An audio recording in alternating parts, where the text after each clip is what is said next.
perhaps non-tax related discussions that will be happening on Capitol Hill tomorrow between former President Trump and congressional Republicans. Rick Davis and Jeannie Shanzano, our signature political panel contributors here at Bloomberg, are joining us now. So, Rick, do you think that there's actual items on the agenda for these meetings, or is most of this about optics and the show?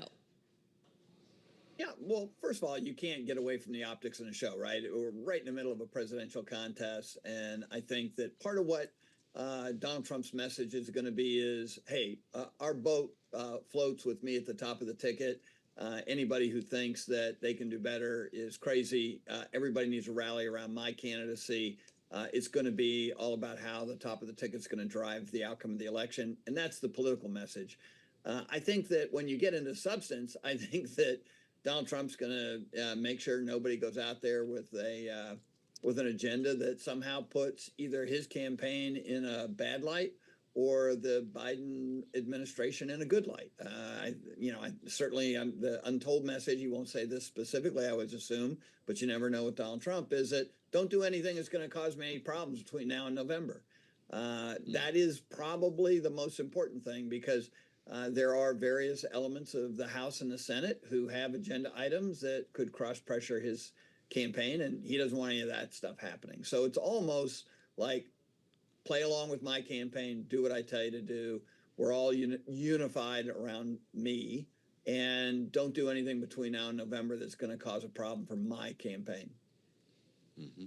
Jeannie, you just heard the pitch from none other than Kevin Brady, who used to chair the House Ways and Means Committee, with a strong argument on making the Trump-era tax cuts, as we call them, permanent. This is going to be a big debate that makes its way onto the campaign trail. What's Joe Biden's answer? Well, first of all, I love the 13 lines. I remember a good postcard, and I love that. So I wish Kevin Brady would come back and fulfill that. I think what is going to happen, or what should happen in a serious discussion, is to look back and look at the reality of Donald Trump's record. You know, he promised cuts, and he delivered those cuts for billionaires, for the very wealthy, and for big corporations. He reduces the corporate income tax to 21%.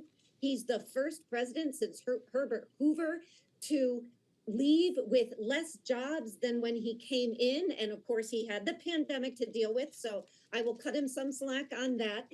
And the budget deficit has soared under both him and Joe Biden. And we're now over $3 trillion. So, you know, I think he likes to hype his record, but I think real serious questions have to be asked about both his record in the past and what he wants to do now. If he wants to grow our military, for instance, how is he going to do that if he is cutting revenue? You know, in a way, this isn't complicated, right? If you're going to spend more, you got to tell us what you're going to cut.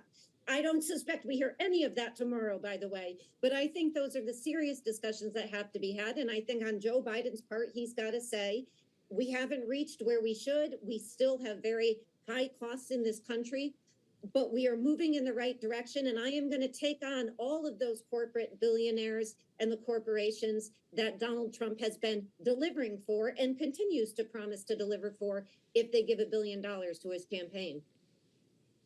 Well, Rick, to Jeannie's point on if you are going to reduce revenue, you also need to reduce spending. We all know how big the slice of the pie is that you can actually reduce, because the mandatory part of the ledger is just so much larger than everything else. There's very little discretionary that you can actually cut. The problem is when all of that, or a big chunk of that, is entitlements, neither Joe Biden or Donald Trump can touch that politically, right? Well, certainly they're not going to touch it between now and Election Day. They've both been very clear about their lack of interest in reforming entitlements.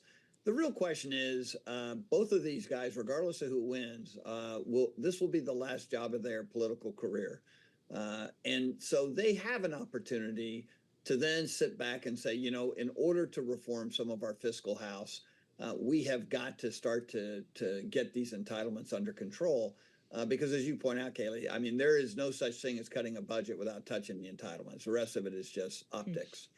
And so that's the question, is do they have the political wisdom and courage in the last 4 years of their political career to try and put the country on the right track when it comes to this excessive entitlement spending that's going to bankrupt the country at some point if it's continued to go unchecked?